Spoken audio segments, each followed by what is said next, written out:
It is 6:04. I'm going to call this meeting to order. Please stand for the Pledge of Allegiance. Allegiance to the flag of the United States of America and to the republic for which it stands, one nation, under God, indivisible, with liberty and justice for all.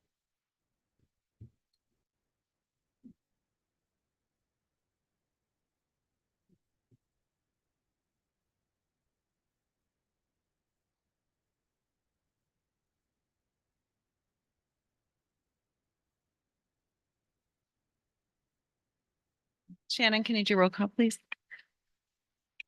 Here. Here. Here. President Bucher, Here. trustee Hopkins, Here. trustee Young, Here. trustee Barfield. Yeah. Oh. Barfield, here. Hey, thanks for showing up tonight, Bill. Always makes an entrance. That's right. All right. Did we meet open meeting compliance? Oh, we did. It was a little.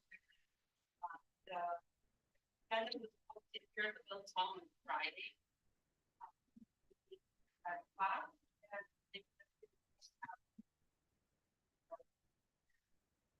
Okay, great.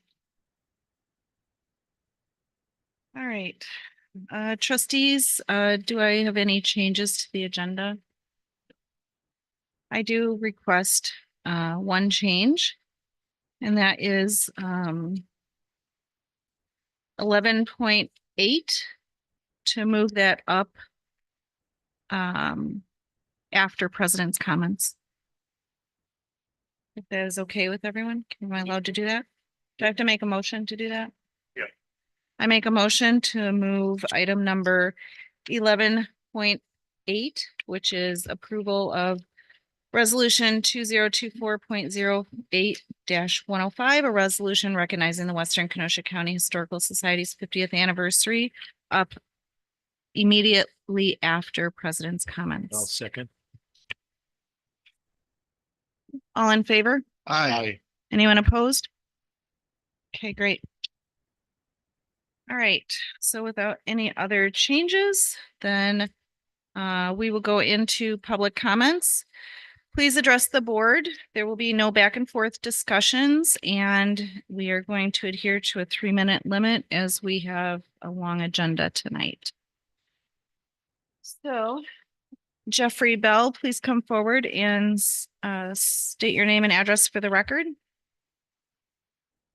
Good evening, Jeffrey Bell, 28703 Silver Lake Road.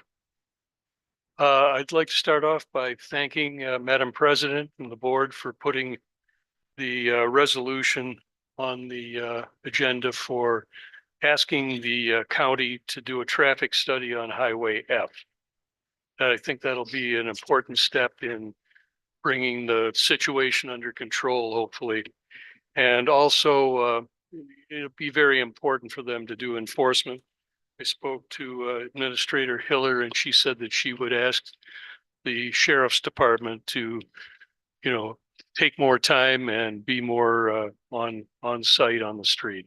So again, thank you very much. You're welcome. Okay, Marilyn Hannon, please come forward, state your name and address for the record.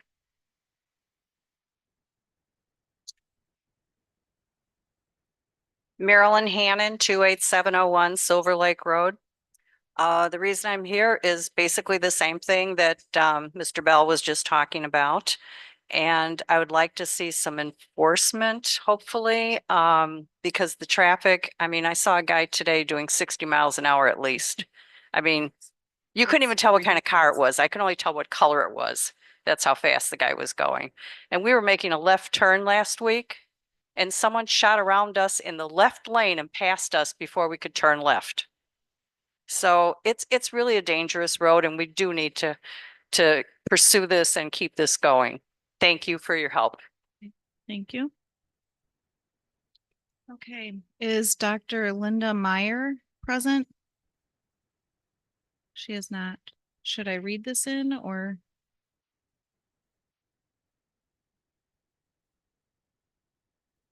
No, she just said she would like to speak.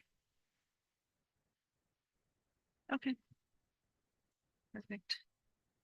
Okay, We will close public comments and go into president's comments.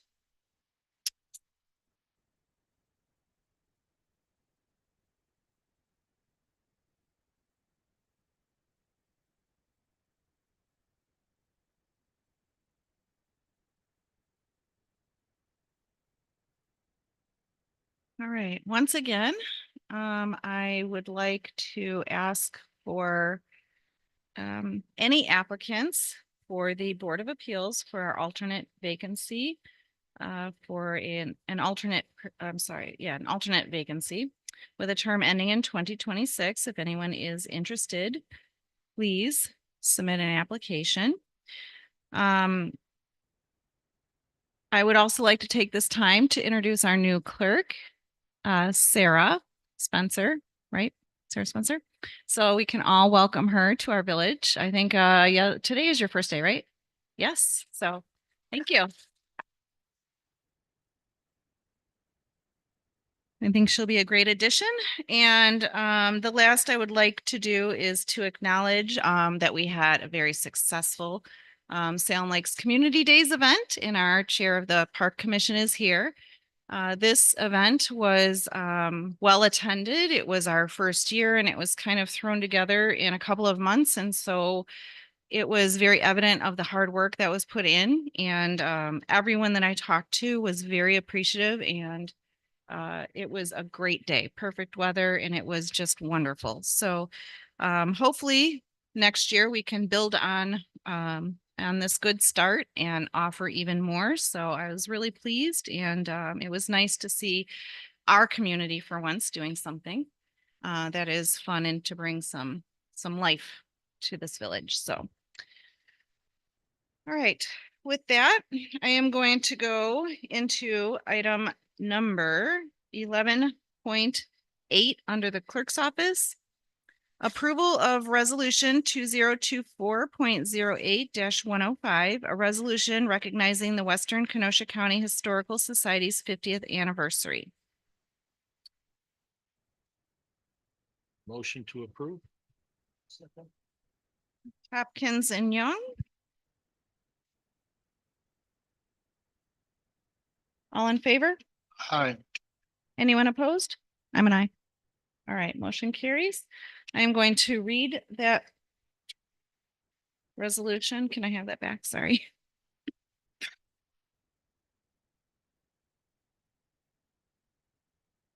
Yeah. And I would like to welcome anyone from the Historical Society who is here to come up. Laura, you want, yeah. All right. Yes. Yep.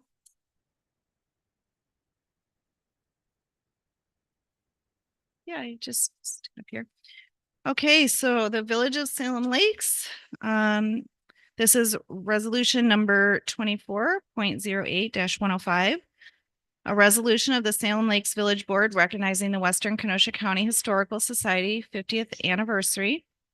Whereas in 1974, the Trieber Social Club gifted a community center to the Western Kenosha County Historical Society.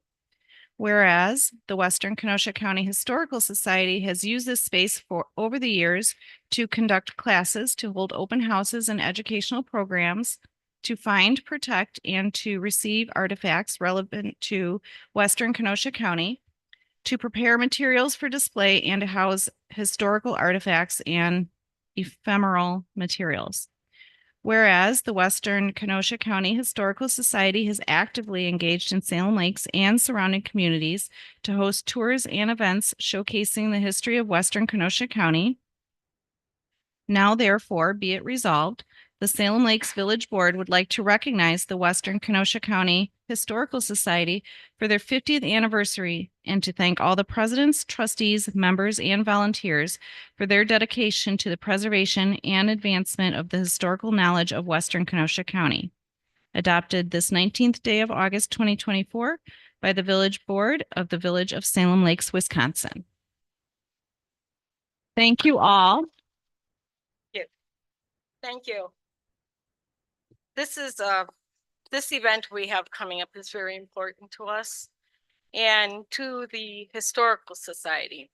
So we did bring a couple flyers here, if it's okay if I leave them on the table. Yes, absolutely. With kind of what we're still looking for and things that we need a little help with. Absolutely. So I want to thank you guys for. Yeah. So. Well, we thank you. Yes, and then we're always glad when you guys can attend and come our doings that we do have. We know it's a crazy busy lives we live, so. But anyway, we'd like to thank you so much for recognizing who we are. And Absolutely. one thing, it was a little digging. I did find Mr. Heigl's wife. And she's 93 years old and she said she's gonna try to attend. Oh, fantastic. Yes. For those that don't know, they are having their party on September 14th. Hmm? Starts at 2 o'clock. Mhm. Great. Well, I'd like to present this to you. Here's some copies for you. You. Yeah, you There get you 'em. go. Yeah. Thank you all. Right. Okay. All right, now we will go into Public Works. Discussion and possible action on the following items. 8.1, approval of a resolution 2024.08-104, a resolution requesting Kenosha County to complete a traffic study on Highway F. Motion to approve. I'll second. Hopkins in favor? All in favor? Aye. Aye. Anyone opposed? Great. I have nothing further to add. You approved that one, so thank Okay. you. All right. Should I read it? I don't think you need to. It's just a speed study requesting that the county conduct a speed study on County Highway F, which you heard public comment this evening about, and also in previous meetings. I've also requested additional enforcement on that roadway, so. Great. Okay. All right. Well, we already did the vote, so You did. I think we're good. That's why I didn't need to add anything. Thank you. 8.2, request for proposals and qualifications for village engineering services, wastewater treatment plant operations support. Great, thank you. So Brad apologized. He can't be here this evening. He's not feeling well, so I'm going to do my best to answer any questions on this one. So for the last many years, we have had Strand, who has been the engineer that has provided these services. When I came on board, the village board asked that I review all contracts that we currently have and contractors that are providing services for us and consider which ones should be going out for RFP. This is a component of what Strand currently does. It is the piece that deals with the everything that I guess you could say is behind the fence at the wastewater treatment plant. So it would be all your water quality testing. It's helping to balance the biologicals. It's making sure our wastewater treatment plant is always running the way it needs to. And if we run into a biological issue, they help us to get the biologicals back in order. I cannot go into great detail as to exactly what that all means, but the basics of what this is to find a firm that can help you with the things at the wastewater treatment plant. Not necessarily anything that has to do with the infrastructure in the roadways, under the roadways, going to the homes, none of that. This doesn't deal with any of the engineering in the roadways or lift stations, grinder pumps. This is completely separate. So it's taking in the broad scope of services and it's narrowing it to one scope of service, which is just the treatment plant operations. I'll make a motion to approve the request for proposals and qualifications for village engineer. I'll second. Okay. First by trustee Hopkins, second by trustee Polly. Any other questions? Is Strand going to apply for this position? So Strand is welcome to apply. They do a really good job of this component. The component that we haven't been particularly satisfied was with the forced main grinder pump gravity fed discussion that we've talked about a number of months ago. But this component of it, they did do a good job at, but many other firms can also do a good job. So by putting it out for RFP, Strand can reapply for this piece of it as well as anybody else. So you can get the best qualified as well as most competitive. Where do you plan on circulating this application? We will post it to our website and then I will work with Brad as to where else it should go. I don't know all the places that he has circulated it in the past, but if you have additional recommendations beyond his list, I'd be happy to make sure it goes those places too.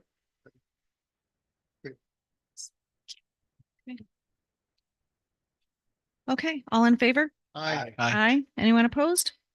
Motion carries. Number 9, planning and zoning, discussion and possible action on the following items. 9.1, property code enforcement and maintenance procedures discussion. This is for educational purposes only. So, I guess we'll let you talk first. Yep, so John will be the one giving the presentation. He is our code enforcement officer. He does a great job, and any questions that you guys have, feel free to ask him. I'll be here to help if you need anything. To start out with, when it comes to ordinance enforcement within the village, we do not have an active enforcement policy right now. All enforcement starts with a complaint form. So we're not out there looking for violations. I'm not driving around trying to see if a property is not meeting our ordinances or not. We receive a complaint form. When that complaint form comes in, then an inspection or enforcement is started.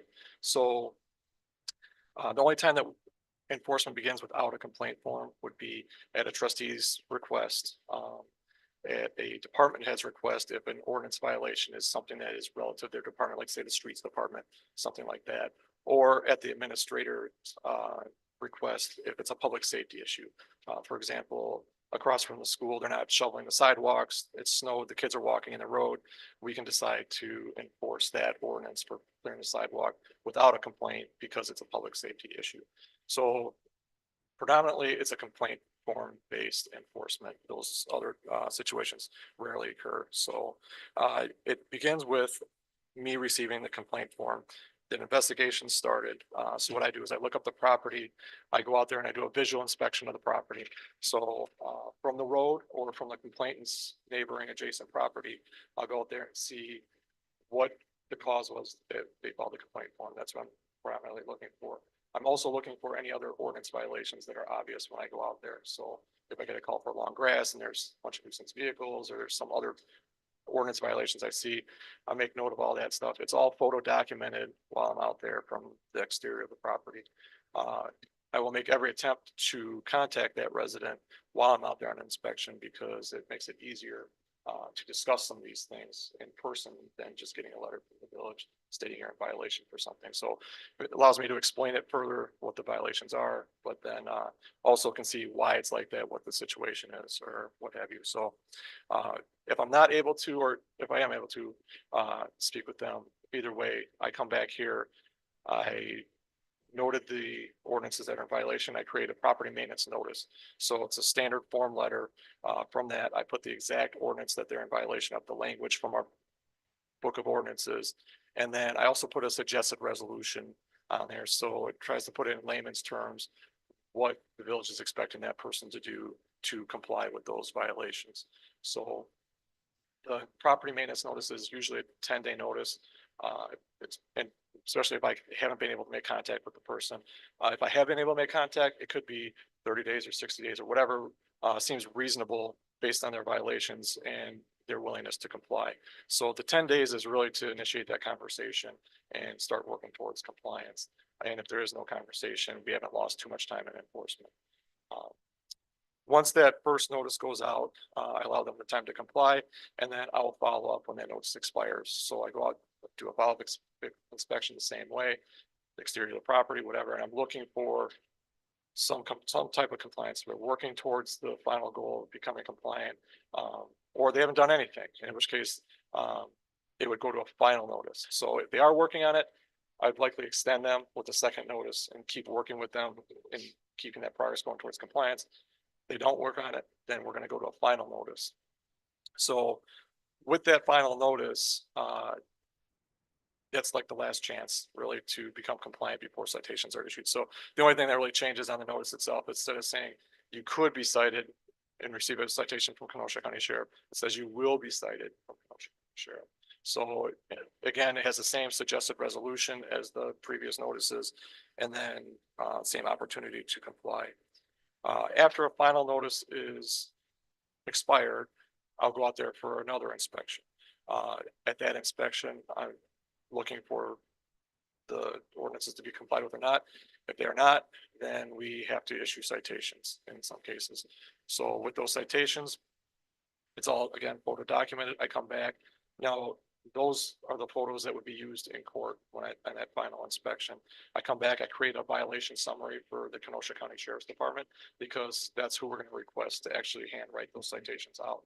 So I write up a violation summary. I include the photos, what ordinances are still in violation. It could be a couple, it could be all of them. And then they will go out, physically write the ticket. And then it comes back to me as far as the village goes. Once it goes in court, before the assigned court date, I'll go out there, we'll investigate again and see if there's been any compliance since the citations were written. And then advise our attorney whatever the situation is. Sometimes people will comply after citations are issued, in which case the attorney can decide to dismiss the violations, or they could go forward with it. It's really their decision at that point. They could also allow those people more time if they are still working for compliance. If there is no compliance gained up to that point, it will go to the municipal trial, and then it's heard out in court. If they're found guilty and the property remains in violation, then we would just I would issue a notice of continued non-compliance. Usually about 30 days after court is concluded, I'll issue a notice of continued non-compliance, which is kind of like that final notice. And then 30 days of that notice goes up, they're going to get citations again. We can go through that process a couple of times. Ultimately, they could get daily citations, or it could be escalated to a circuit court. So Okay. that's So, kind of, so John, you keep a record of all these properties that you issue the notices to, correct? yeah. So when that investigation started, we have software here in the village. So I get that complaint, it's entered into our software, and then it allows me for tracking. I know how many, I can see previous enforcements. All the photos I take are all attached to the enforcement, all the notices, anything like that. The complaint are all attached to that enforcement for tracking purposes. So if a resident, for whatever reason, goes through the process and you issue a final notice, they clear it up and Mhm. everything is back to normal, per se.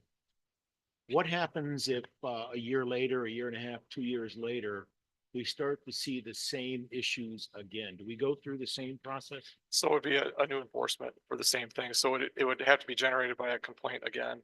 And then we would follow that same exact, the process stays the same through all the enforcements. It's pretty standardized. So I would have to, unfortunately, get a complaint, and then they would receive a notice, and then the same thing, I'd work with them, trying to get them to comply.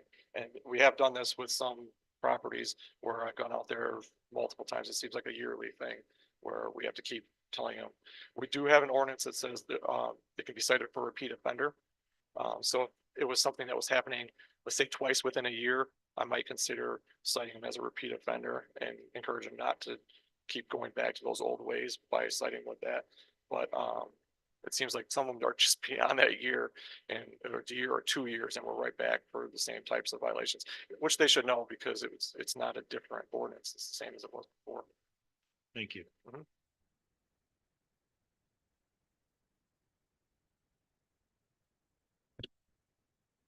Any other questions? No? Okay, thank you. All right. Thanks, John. Okay, we'll move on to number 10, the treasurer's office. Discussion and possible action on the following items. 10.1 village credit card policy. I make a motion to untable this, which was tabled on the August 5th meeting. I made a motion to untable the village credit card policy, which we tabled on the August 5th meeting. So I need a motion, a second, to untable it. I'll second that. Thank you. You don't? You don't actually have to untable it. So we just put it back on the agenda. Oh, even better. Okay. Well, I don't know. Our next actually. meeting. All right. Okay, Betsy, you're up. So on the board portal, you should have gotten a copy of the village credit card policy that we'd like to put into place. I don't know you'd like me to review it, or if you guys had time to take a look at it, if you have any questions or comments or anything. Can you just, for the sake of the public, I know Brian's gonna scroll it, but can you just kind of give us some highlights of it? Sure. So basically, the Village of Salem Lakes issues credit cards to select staff members in order to facilitate business travel, incidental purchases, and online purchases. We use these as purchasing cards in order to earn rebates. And to maximize these rebates, certain reoccurring payments like utility payments are paid with the credit cards as authorized by the administrator. Upon receipt of original documentation, these expenditures are paid through checks through our AP process. It's the responsibility of the staff who has these credit cards to support those purchases by the use and providing invoices, receipts, which must be coded with the proper GL account code, initialed, and then promptly turned into the appropriate staff member, which would be their department head and or myself, so that it can be reconciled monthly with the credit card statement, which we would like to pay on time to avoid any finance charges. Purchases made from Wisconsin vendors should be made on a tax exempt basis. Any need for tax exempt certificates can be obtained from myself as needed. Sales tax made to Wisconsin vendors will not be reimbursed. For example, if they were made by employees seeking reimbursement for those purchases. Authorized users and their limits are listed as well. The purchase limits cannot be exceeded. Individual purchases exceeding $5,000 need board approval, with the exception of purchases made in emergency or crisis situations that would be determined by the administrator. The policies for using the cards and conducting purchasing transactions. The card holders are responsible for those purchases and any activity on their account. We would like to disallow sharing of cards in between staff members. Any purchases made on those cards are that card holder's responsibility. Prior to the receipt of any credit card, we would like to institute the use of this agreement for use of bank card, which is the third page of this document. In which case each individual who will be assigned a card will receive this policy, have to read it, agree to it, sign and date this credit card use policy documentation. All cards are the property of Salem Lakes. So authorized users need to take precautions when using them to make sure that they have safekeeping. No personal use of the cards are allowed, even if the person intends on repaying the village for that use. Cash advances are prohibited under any circumstances. If the card's lost or stolen, the user must contact the credit card company and myself as a finance director immediately. And should an individual leave their position with the village, that credit card should be returned to myself or the administrator for destruction, and a new card will be ordered for the person replacing that position.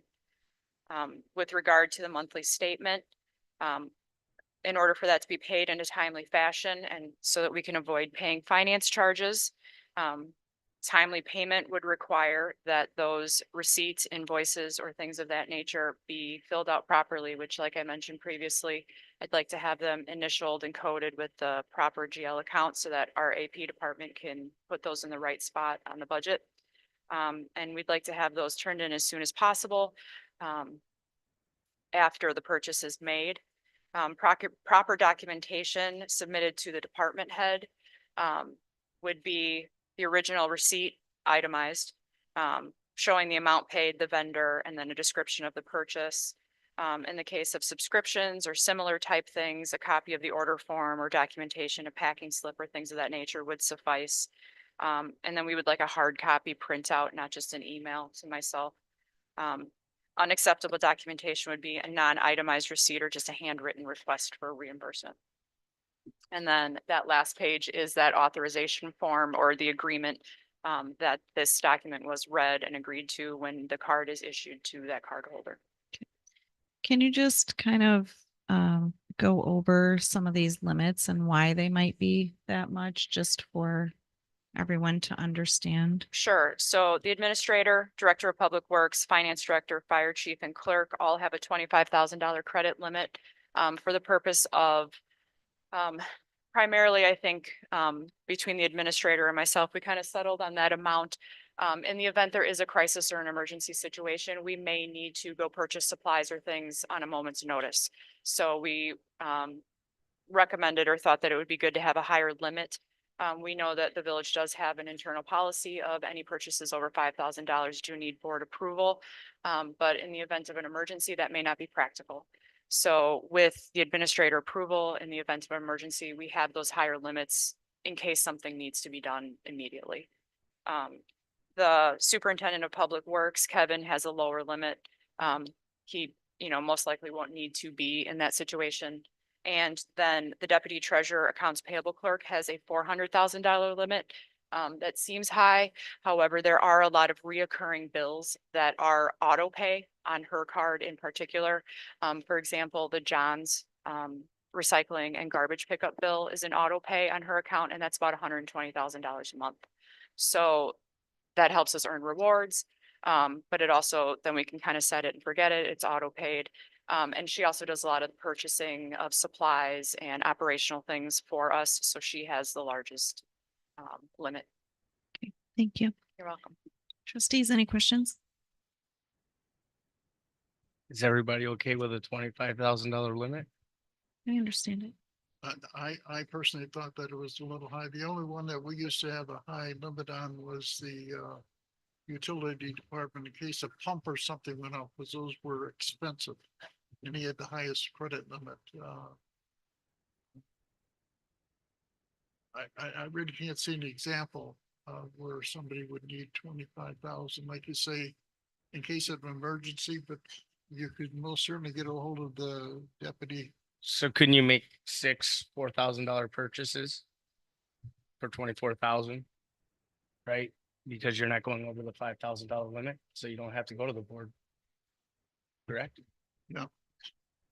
So Still have to have I've never- receipts to back it up. That's not the intent. The intent is in the event of a tornado, a flood, a mass disaster, things like that. It isn't uncommon in government to have a few people that have higher limits because you may have to go purchase supplies, which then are reimbursable.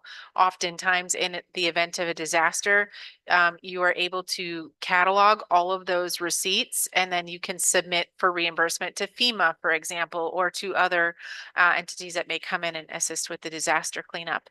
Any number of things that could happen here. And our area does get hit with tornadoes and you just don't know. You could have a parade issue, which has happened in other communities. You could have a train derailment.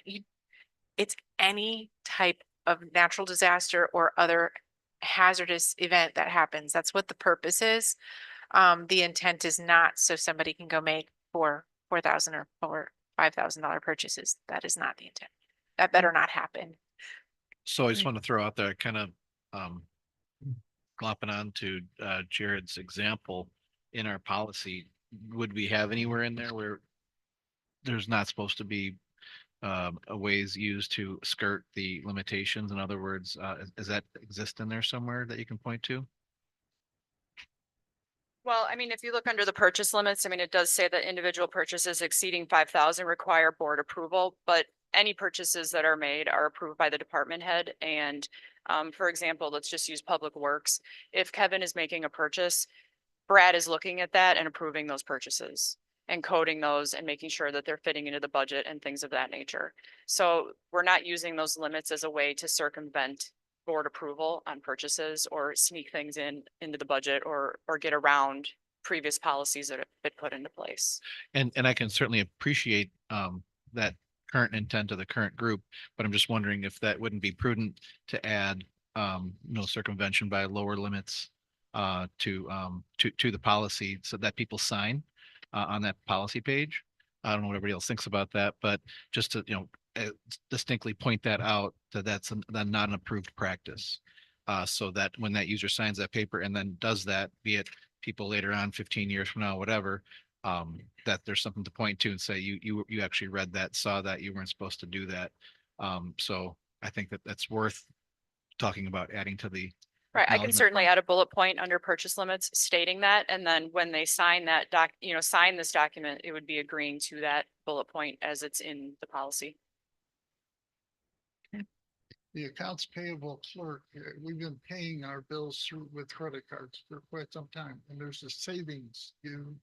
Correct, we get quarterly rebates. And what have they been? Can you give me an idea? I would have to look that up. I can't Off the top of my head, I wouldn't be able to ballpark it. mean, I wouldn't it's want to give you. thousands of dollars It's every correct. year, Yes, because it's a we're paying it very immediately. We're not significant paying it revenue on stream. terms or anything. What's that? Yeah. I'm sorry. Pardon? I'm sorry. What did I? I say we're not paying on terms, we're paying immediately. Correct. We're getting these savings. Right. We avoid finance charges by paying in full each month. And writing checks and all that kind of stuff. It's Correct. much easier. Right. The only other thought that pops in my mind is, there's a lot of places that if you don't pay by credit card, you pay a lower amount. How does that play a role into what's going on here? Like, are we paying extra because We are not we're using paying a credit card processing fees. If there are vendors that are charging us processing fees, we are either paying by paper check or like ACH or EFT payment forms. We need a vote on this, yes. A motion. Okay. I'll make a motion to approve the policy, adding the bullet point that trustee Polly had suggested about purchase limits and not circumventing the 20 or the $5,000 board approval limit. I second that. Okay. All in favor? Aye. Aye. Anyone opposed? Great. 10.2 Menards rebate policy.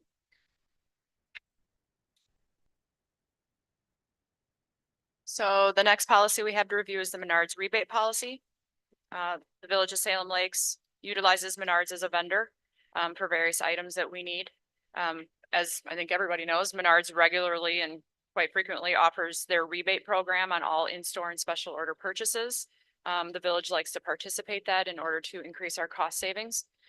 The rebate comes in the form of a merchandise credit check for Menards, valid on in-store purchases only. Participating customers mail those rebate receipts in with the completed rebate redemption form to the address on the form in order to receive this merchandise credit check.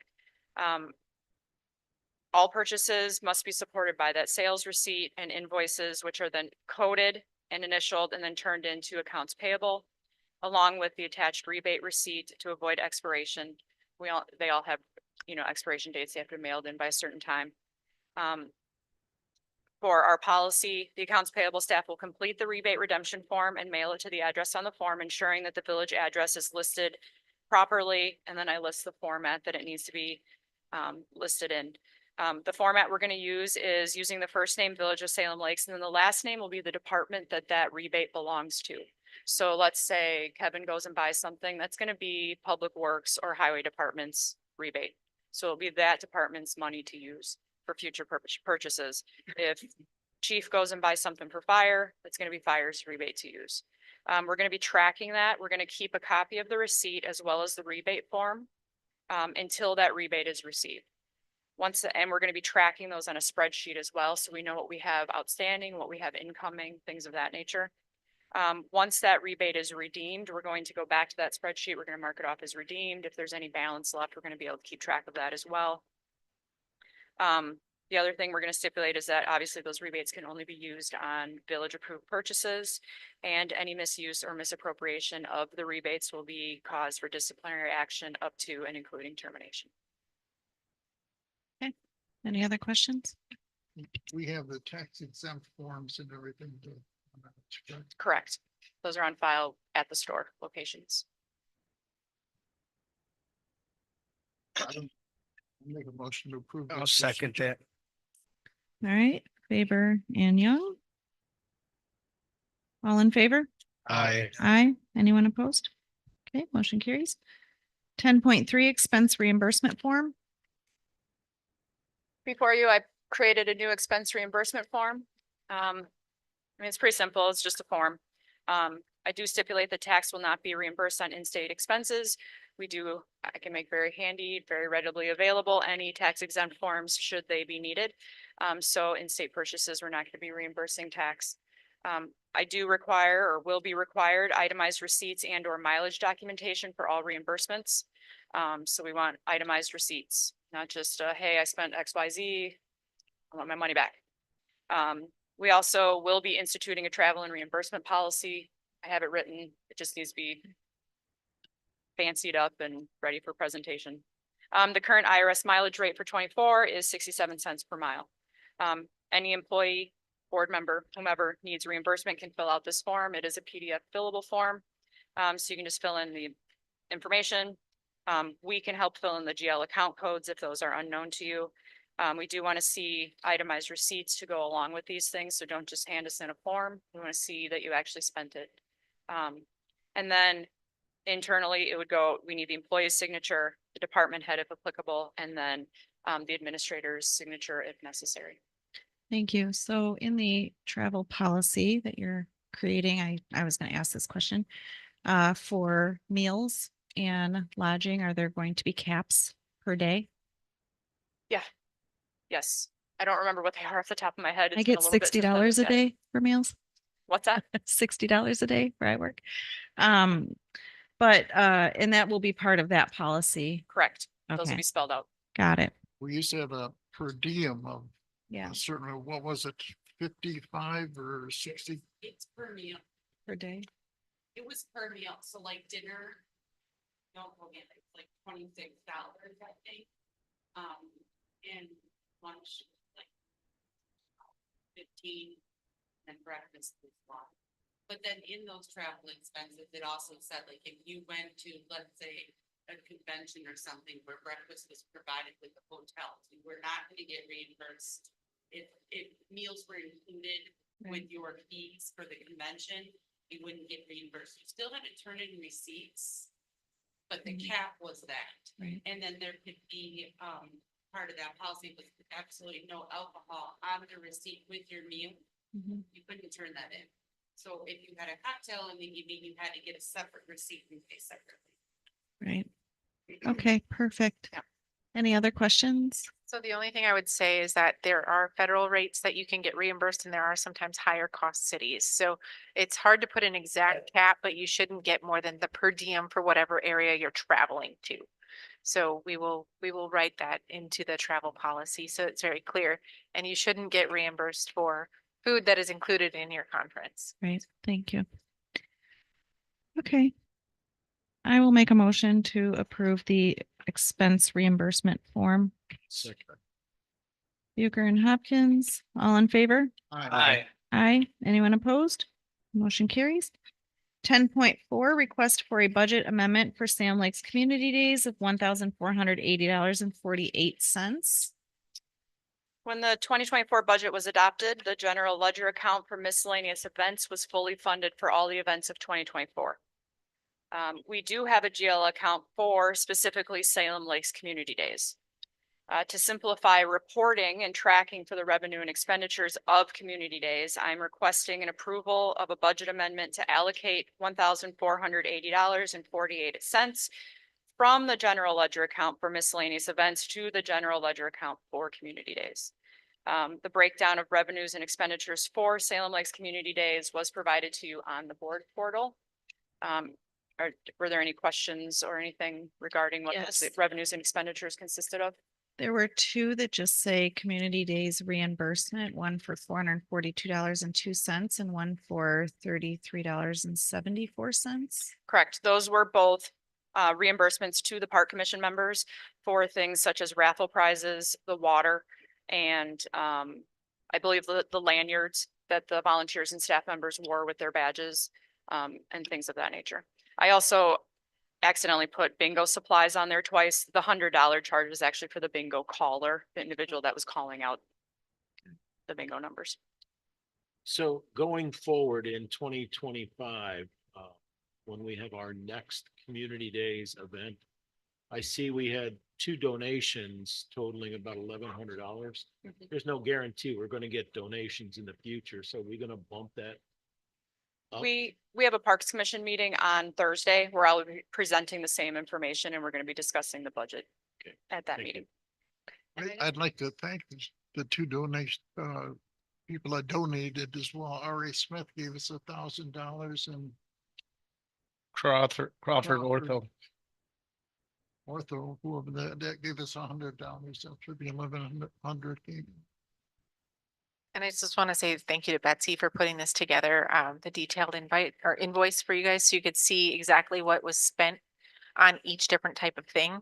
I think what is really important as we go into, yeah, it doesn't include everything, but it includes a lot of things.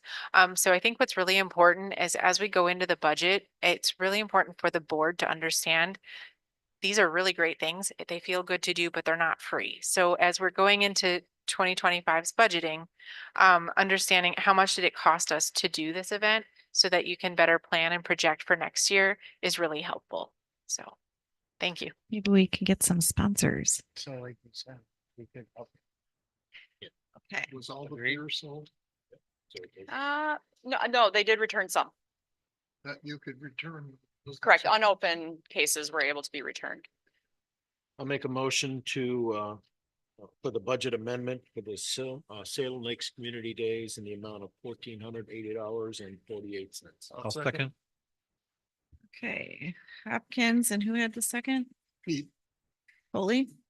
All in favor? Aye. Aye. Anyone opposed? 10.5 budget workshop days. This is just a reminder that the budget workshop dates are coming up. The first one, hopefully, the only one we're gonna need is Monday, September 30th from 5 to 8 p.m. We also have two tentative ones planned for Monday, October 7th from 5 to 6 p.m. That would be before that planned board meeting if needed. And then a third one on Monday, October 14th from 5 to 6 p.m. before the board meeting if needed as well. And I just want to include that this is open to the public and these meetings will be noticed if you did want to attend. Okay, thank you. Thank you. We'll move on to number 11, the clerk's office, discussion and possible action on the following. 11.1, approval of minutes for the August 5th, 2024 board meeting. Motion to approve. Hopkins and Gant. Any questions? All in favor? Aye. Aye. Anyone opposed? 11.2, approval of applications filed with the clerk for retail licenses to sell fermented malt beverages and intoxicating liquors in accordance with the provisions of chapter 125.04 of the Wisconsin State Statutes and the following, with approval contingent on background check clearance, completion of beverage server class, and payment of the necessary fees. Class B beer and Class B liquor for Tailspin LLC, address is stated, trade name Whiskey Business. Move to approve. You make a motion to approve? Pardon? You make a motion to approve? Yes. Okay. All right, first by Faber, second by Gant. Any questions? All in favor? Aye. Aye. Anyone opposed? 11.3, approval of applications filed with the clerk for a cabaret license contingent upon payment of the necessary fees for Whiskey Business. motion to second. Gant and Young. All in favor? Aye. Aye. Anyone opposed? 11.4, approval of applications filed with the clerk for an amusement machine license contingent upon payment of the necessary fees, Whiskey Business. Motion to approve. Second. Hopkins and Foley, was it? Foley. Foley. Okay, all in favor? Aye. Aye. Anyone opposed? 11.5, approval of applications filed with the clerk for a cigarette tobacco license contingent upon background check clearance and payment of the necessary fees for the corner store. I'll second. Gant in favor. All in favor? Aye. Aye. Anyone opposed? 11.6, approval of applications filed with the clerk for an operator license with approval contingent on background check clearance, completion of beverage server class, and payment of the necessary fees as listed. I'll make a motion to approve the applicants as listed. I'll second. Hopkins and Polly. Any discussion, questions? All in favor? Aye. Aye. Anyone opposed? 11.7, appeal from Cassidy Hatcher regarding the denial of her operator license application. Is Cassidy here? No. Okay. Do I'll we- make a motion to approve her application. I was impressed with her employer's comments as well as hers. I had to go back and look on this one because it caught me off guard. This was back in June that we denied.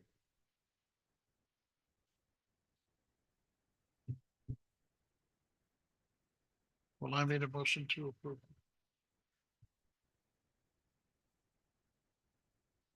What was the main reason it was?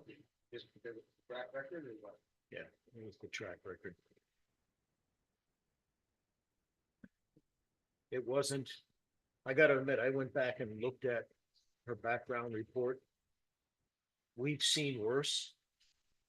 It would have been nice had she been here, but we've seen worse. So I would second the motion.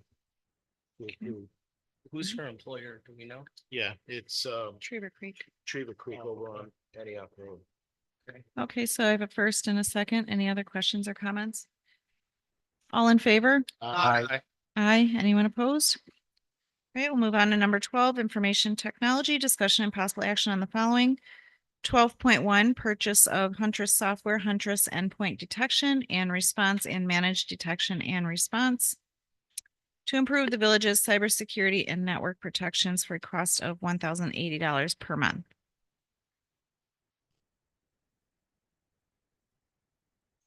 Good evening.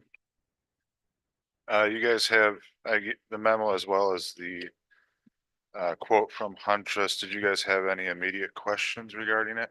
So help me understand what this is gonna do for us, because I know we recently had an issue with emails, mine being one of them. And I know I send to you all these quirky emails we get where they're asking for gift cards for us to go out and buy for the administrator or the board president. Is this gonna stop that? Yes, so primarily the MDR product is for your email or the Office 365. And what that will do is it'll preempt those emails and issues before you even have to send them to me. So they're going to identify by the track record of the information coming in, anything that looks irregular, phishing, or nefarious. And then we have had this in trial for the last 2.5 weeks. And I've already caught now 9 incidents. And hence why some of you may have received calls from me to change your passwords. That's going to be one of the first remediation events. So So it yes. doesn't stop it entirely. It does not stop it entirely, but it will stop it almost 90%. There are still things that we have to do in response to it. Because what it'll do is it'll identify an incident and then it'll give you a response plan. If it is beyond high, an emergency or what they consider their top level event, it'll shut your email off. I don't have to do that. It'll shut it off automatically. So Madam Administrator, I will not be getting you those gift cards that you seem to send to me asking for William, would you please go out and do this? And the only reason I know it's a bogus because no one calls me William, it's Bill. So that's when I send it to him. The one I got was from Rita. Yeah. And I got those cards. Okay, I will make a motion to approve. I'll second. I think Billy had a question. Yeah. Oh, Does this sorry. replace something we have that we can no longer? No, this is in addition to our current.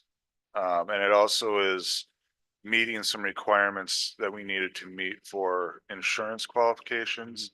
As general security principles going forward, there are going to be additional requirements as well. Okay. Okay, so I made a motion, seconded by trustee Hopkins. All in favor? Aye. Aye. Anyone opposed? Okay.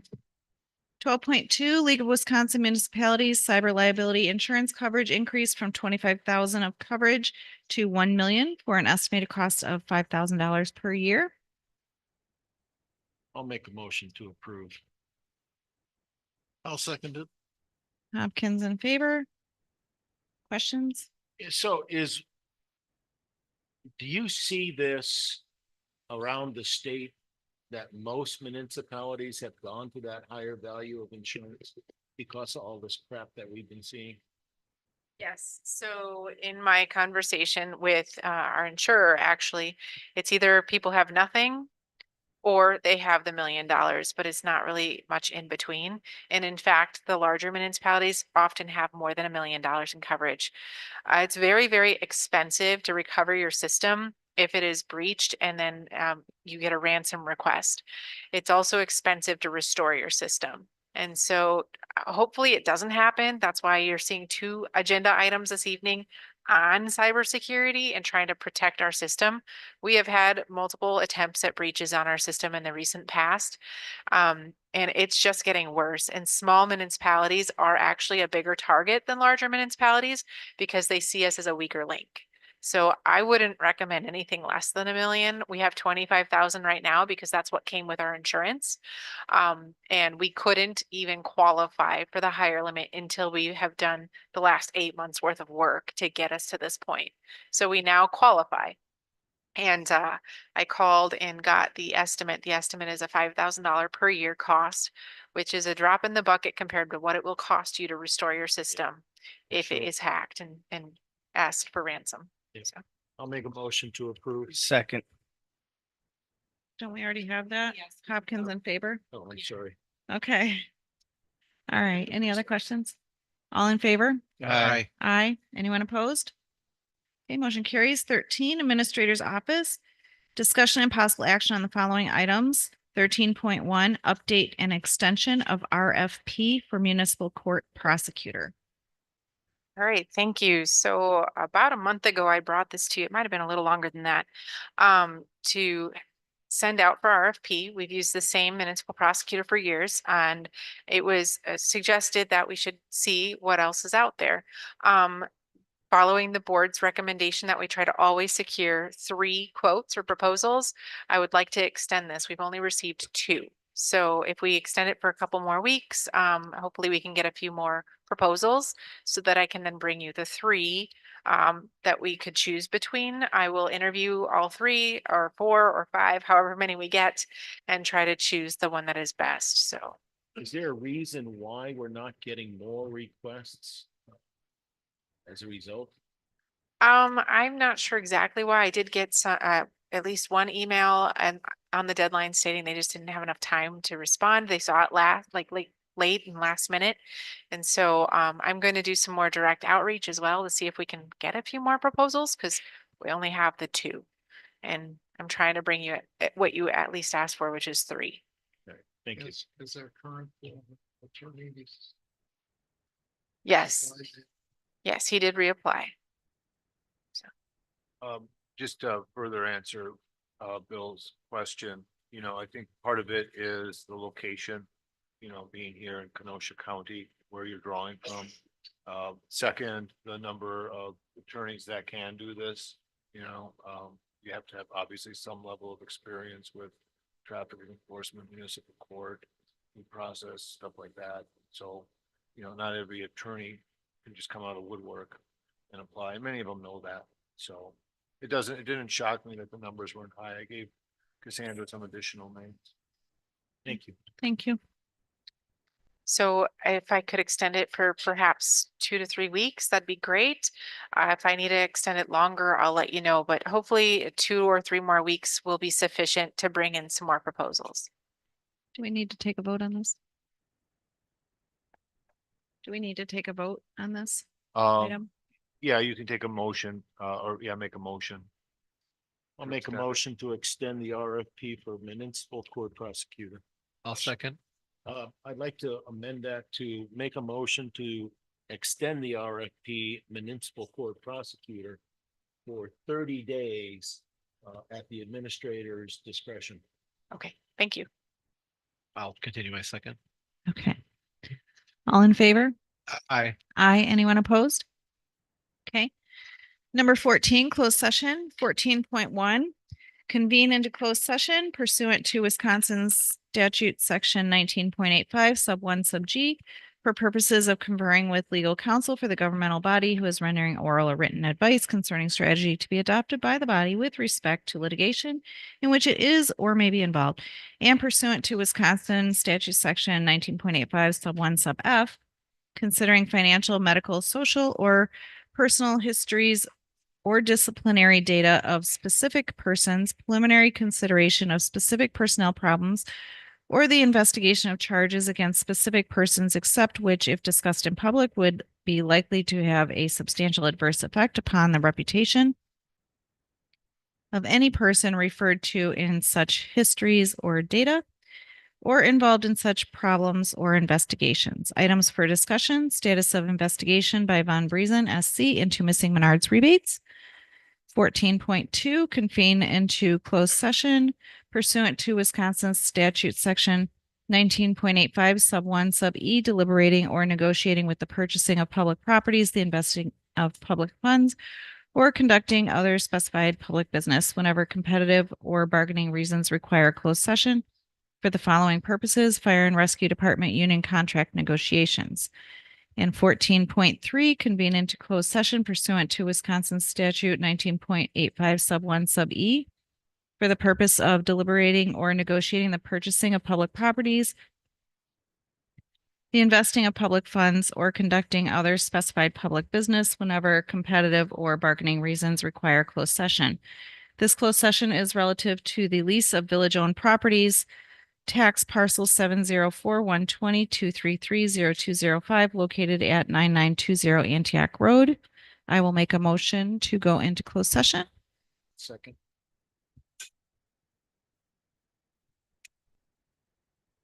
Mr. Barheit? Mr. Polly? Yes. Mr. Faber? Yes. Mr. Gant? Mr. Hopkins? Yes. Mr. Young? Yes. And I'm a yes. We are in closed session.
Okay, we had a motion by trustee Hopkins and a second by trustee Faber with a unanimous vote to go into reconvene into open session.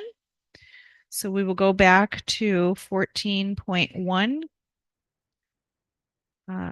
There is nothing to report.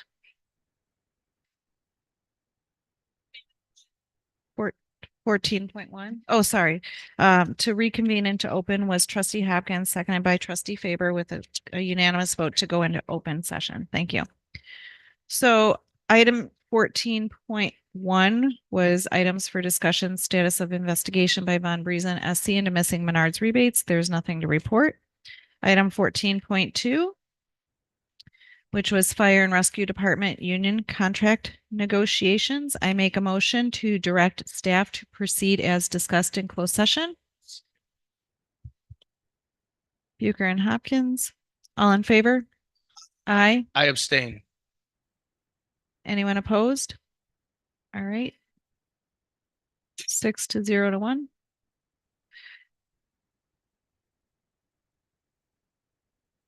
Not, okay. Item 14.3 was relative to the lease of village-owned properties regarding tax parcel 704-120-233-0205 located at 9920 Antioch Road. I make a motion to direct staff to proceed as discussed in closed session. Second. Second by Faber. All in favor? Aye. Aye. Anyone opposed? Perfect. Make a motion to adjourn. Second. We'll give that to Hopkins and Barheit. He needs a win. All in favor? Aye. Aye. Anyone opposed? Great. Thank you.